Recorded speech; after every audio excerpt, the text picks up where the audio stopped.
Assalamualaikum warahmatullahi wabarakatuh. Halo teman-teman, kami dari kelompok 1 kelas 4C akuntansi ingin menjelaskan tentang materi budgeting mata kuliah akuntansi biaya lanjutan. Ada juga anggota kelompok kami yang terdiri dari Selvi Nur Cahya, Anissa Ferry, Sri Lestari, dan Gesa Nugraha. Budgeting atau anggaran merupakan suatu rencana yang disusun secara sistematis dalam bentuk angka dan dinyatakan dalam unit moneter yang meliputi seluruh kegiatan perusahaan dalam jangka waktu satu periode tertentu di masa yang akan datang. Oleh karena itu, rencana yang disusun dinyatakan dalam bentuk unit moneter, maka anggaran seringkali juga disebut dengan rencana keuangan. Nah, budgeting atau anggaran ini memiliki karakteristik sendiri. Yang pertama, anggaran mengestimasi potensi laba suatu bisnis. Anggaran ini dinyatakan dalam istilah moneter, walaupun jumlah moneter dapat saja ditunjang oleh jumlah non-moneter, misalnya unit yang dijual atau produksi. Selanjutnya itu mencakup periode 1 tahun atau 1 periode. Lalu anggaran ini merupakan komitmen manajemen di mana manajer sepakat untuk mengemban tanggung jawab atas pencapaian tujuan yang dianggarkan. Lalu usulan anggaran ditelaah dan disetujui oleh otoritas yang lebih tinggi ketimbang oleh pihak yang menganggarkan atau budgeting. Begitu disetujui, anggaran hanya dapat diubah dalam kondisi yang ditetapkan. Nah, anggaran ini memiliki manfaat. Yang pertama itu adanya perencanaan terpadu sebagai pedoman pelaksanaan kegiatan perusahaan, sebagai alat pengawasan kerja, sebagai alat pengkoordinasikan kerja, dan yang terakhir adalah sebagai alat evaluasi kegiatan perusahaan. Tujuan dari budgeting atau anggaran ini yang pertama adalah menyatakan harapan atau sasaran perusahaan secara jelas dan formal. Yang kedua, mengkomunikasikan harapan manajemen kepada pihak-pihak terkait sehingga anggaran dimengerti, didukung, dan dilaksanakan. Yang ketiga, mengkoordinasikan cara atau metode yang akan ditempuh dalam rangka memaksimalkan sumber daya. Dan yang keempat adalah menyediakan alat pengukur dan mengendalikan kinerja individu dan kelompok. Selanjutnya, budgeting memiliki syarat penyusunan tersendiri atau syarat penyusunan anggaran. Yang pertama itu harus realistis, kontinu, dan luas. Realistis sendiri itu tidak terlalu optimis dan tidak pula terlalu pesimis. Kalau yang kontinu itu membutuhkan perhatian terus-menerus dan tidak merupakan suatu usaha yang insidental. Dan yang luas tidak terlalu kaku dan mempunyai peluang untuk disesuaikan dengan keadaan yang mungkin berubah. Untuk itu, pihak manajemen perlu mengamati perubahan lingkungan yang terus-menerus terjadi agar dapat melakukan penyesuaian bila mana diperlukan. Selanjutnya, budgeting atau anggaran ini memiliki fungsi sebagai berikut. Yang pertama ada sebagai bentuk komunikasi bottom up kepada pihak manajemen tinggi atau pihak terkait dalam suatu proyek atau pekerjaan pada periode tertentu. Yang kedua, sebagai bahan review perencanaan terhadap keuangan organisasi atau perusahaan untuk menentukan research apa yang pantas digunakan berdasarkan nilai keuangan. Yang ketiga adalah sebagai alat ukur atau pembanding atau evaluasi kontrol terhadap performa kegiatan atau proyek yang telah dikerjakan. Dan yang terakhir, memastikan bisnis berjalan sesuai rencana dan komitmen dan sebagai acuan dalam pengambilan keputusan. Nah, jenis-jenis anggaran ini terdiri dari beberapa jenis. Pertama ada berdasarkan ruang lingkup atau intensitas penyusunannya. Nah, anggaran ini dibedakan menjadi yang pertama ada anggaran parsial, yang kedua ada anggaran komprehensif. Kalau berdasarkan fleksibilitasnya, anggaran ini dibedakan menjadi anggaran tetap atau fixed budget dan anggaran kontinu atau continuous budget. Jika berdasarkan periode waktu, anggaran dibedakan menjadi anggaran jangka pendek yaitu dalam 1 tahun dan anggaran jangka panjang yaitu lebih dari 1 tahun atau lebih dari 12 bulan. Selanjutnya ada berdasarkan perencanaan. Yang pertama ada incremental budgeting atau anggaran tahun berjalan yang disesuaikan dengan tahun sebelumnya dengan menyesuaikan atau merubah beberapa alokasi. Yang kedua ada value proposition budgeting, itu budget jenis ini disusun berdasarkan proposisi nilai yang dapat diberikan oleh pekerjaan yang akan direncanakan. Yang terakhir ada activity based budgeting, yaitu merupakan metode dengan pendekatan top down. Maksudnya proses ini ditentukan langsung oleh pihak manajemen, di mana manajemen akan menentukan besaran input yang dibutuhkan untuk mencapai target perusahaan. Misalnya dengan input sebesar 500 juta, berapa besaran yang dapat dikeluarkan berdasarkan aktivitas yang bersinggungan dengan tujuan perusahaan. Dalam budgeting itu terdapat periodic budget. Periodic budget itu sendiri adalah proses pengoperasian rencana dalam bentuk penguantifikasian, biasanya dalam unit moneter, untuk kurun waktu tertentu. Anggaran merupakan rencana yang diungkapkan secara kuantitatif dalam unit moneter untuk periode 1 tahun. Komponen-komponen yang diperlukan untuk menyusun budgeting adalah pendapatan, pengeluaran, dan keuntungan. Tahapan penyusunan anggaran atau budgeting terdapat 4. Step pertama yaitu menentukan pedoman anggaran. Tahap pertama yaitu berdasarkan anggaran perusahaan atau periode sebelumnya dengan menyusun kegiatan periode atau tahun anggaran berikutnya. Step kedua yaitu persiapan anggaran. Setelah manajemen puncak selesai disusun, perusahaan membutuhkan waktu untuk mempersiapkan anggaran. Dalam tahap ini, persiapan tidak dapat dilakukan oleh staf keuangan saja, tetapi butuh kerjasama semua divisi dalam perusahaan. Step ketiga yaitu penentuan anggaran. Tahap penentuan anggaran manajemen beserta direksi akan melakukan pengesahan anggaran. Step keempat yaitu pelaksanaan anggaran. Dalam pelaksanaan anggaran dibutuhkan pengawasan dari manajer perusahaan kepada masing-masing bagian. Prognosis income statement yaitu prediksi kemungkinan-kemungkinan yang akan terjadi di masa depan, memperhatikan berbagai aspek mulai dari keilmuan, kebiasaan, dan data yang ada. Jadi, prognosa income statement adalah prediksi laporan laba rugi yang kemungkinan akan terjadi di masa mendatang. Penyusunan penganggaran kas.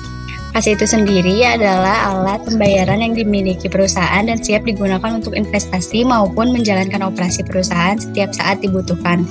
Anggaran kas dapat menunjukkan perubahan kas dan memberikan alasan mengenai perubahan kas tersebut dengan menunjukkan arus kas masuk sebagai sumber kas dan arus kas keluar sebagai arus kas yang dibelanjakan atau digunakan sehingga tampak kelebihan dan kekurangan kas dan saldo kas selama periode tertentu dari suatu organisasi. Anggaran kas juga adalah prediksi aliran keluar masuknya uang yang direncanakan perusahaan di dalam suatu periode tertentu, beserta penjelasan tentang sumber-sumber penerimaan dan pengeluaran kas tersebut. Penyusunan anggaran kas merupakan cara yang efektif untuk merencanakan dana, mengendalikan arus kas, memperkirakan keperluan kas, dan secara efektif menggunakan kas yang berlebih maupun kas yang kurang. Pada saat surplus, kas dapat digunakan untuk membayar utang dan diinvestasikan pada surat berharga jangka pendek untuk mendapatkan laba. Pada saat defisit, kas dapat segera diupayakan untuk menutupinya, misalnya dengan cara meminjam, menambahkan modal pemilik, menjual aset yang menganggur, dan sebagainya. Tujuan penyusunan anggaran kas yang pertama yaitu menentukan saldo atau posisi kas akhir setiap periode sebagai hasil dari operasi yang dijalankan. Yang kedua yaitu mengetahui kelebihan atau kekurangan kas pada waktunya. Yang ketiga yaitu menyelaraskan kas dengan aset lancar, aset tak lancar, utang, modal, pendapatan, dan beban. Yang keempat yaitu mengetahui sumber kas masuk yang diperoleh selama satu periode dan digunakan untuk apa sumber kas masuk tersebut. Hal ini tampak pada arus kas keluar. Yang kelima yaitu mengetahui kapan utang dibayar kembali. Yang keenam menilai realisasi kas masuk dan kas keluar agar dapat diketahui selisih realisasi dan anggaran. Yang ketujuh adalah memperkirakan sumber kas masa datang. Yang kedelapan adalah menunjukkan hubungan laba bersih terhadap perubahan kas. Anggaran kas dapat dipengaruhi oleh beberapa faktor. Yang pertama yaitu investasi. Investasi ini kegiatan yang dapat meningkatkan dan menurunkan aset tetap atau aset tak lancar, menjual dan membeli surat berharga jangka panjang, bangunan, tanah, dan kendaraan. Yang kedua yaitu ada pendanaan atau pembiayaan. Ini merupakan kegiatan yang berkaitan dengan utang dan modal sendiri, pinjaman utang, penerbitan saham, pembelian kembali saham. Yang terakhir adalah operasi. Operasi ini adalah kegiatan bersifat rutin dan terus-menerus, membeli dan menjual produk atau jasa. Selanjutnya ada penyusunan anggaran kas. Penyusunan anggaran kas itu dibagi menjadi dua pendekatan. Yang pertama ada pendekatan kas masuk, kas keluar. Yang kedua ada pendekatan akunting. Kedua pendekatan ini dibagi menjadi dua bentuk. Ada bentuk tunggal dan bentuk campuran.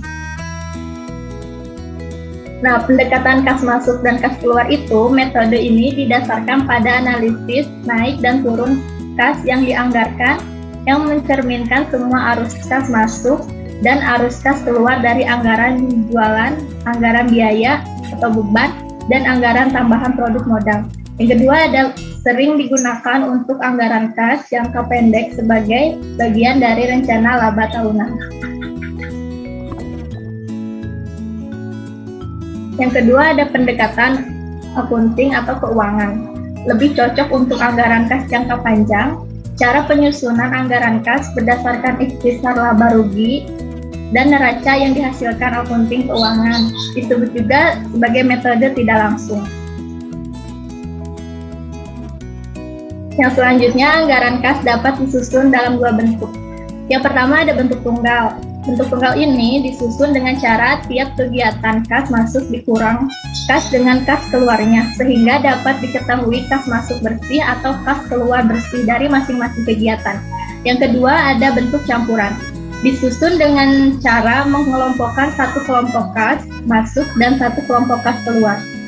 Selanjutnya ada program evaluasi and review teknik atau PRT. PIRT ini adalah suatu model jaringan yang digunakan untuk merencanakan dan mengendalikan sebuah proyek atau pekerjaan melalui pemetaan waktu penyelesaian kegiatan yang acak. Selanjutnya ada tujuan penggunaan metode PRT. Yang pertama, mengurangi adanya penundaan maupun gangguan dan konflik produksi. Yang kedua, mengkoordinasikan dan mensinkronisasikan sebagian dari suatu keseluruhan pekerjaan. Yang ketiga, mempercepat selesainya proyek.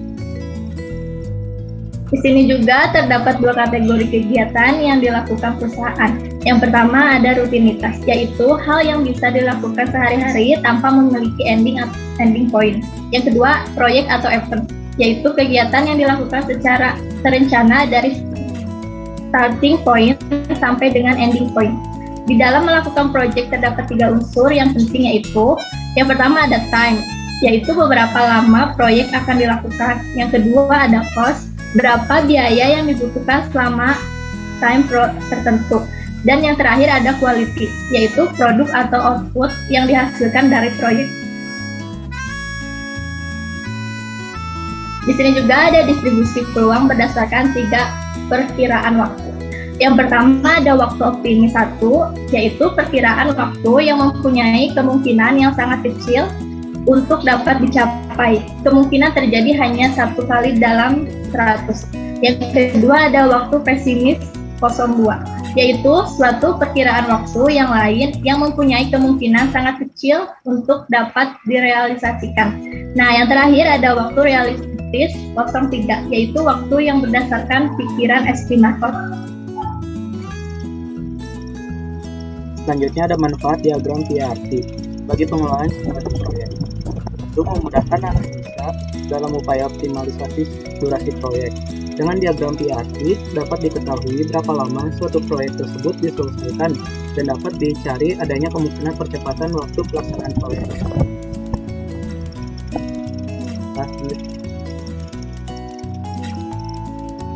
Lalu ada cara menghitung PRT atau cost system.